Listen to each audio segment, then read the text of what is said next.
Maraba da Zirkot, wani katafaren gidan yari da ke zaman mafi girma kuma mafi matakin tsaro a duniya baki ɗaya.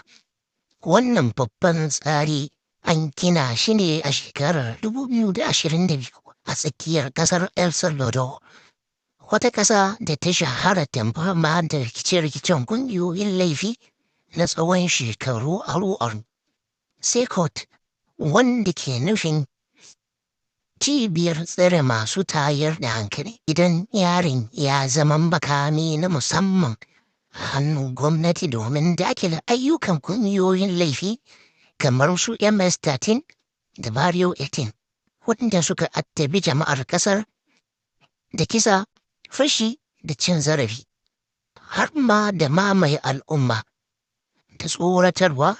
Waɗannan kungiyoyi ne da suka yi wa miliyoyin mutane barazana kuma suka zama wani nau'in daular kisan kai a titunan ƙasar.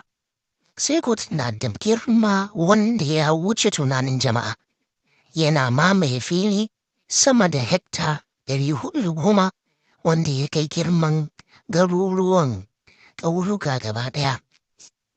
An raba gidan zuwa sassa guda 8 kuma kowane sashi yana ɗauke da ɗakuna masu matakin tsaro fiye da yadda aka saba gani a duniya.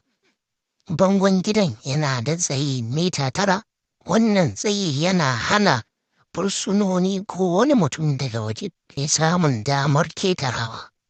Bugu da ƙari, bangarorin yana ɗauke da wayoyi masu kaifi waɗanda za su iya yanka fata ko tufafi a duk wani yunƙuri tserewa.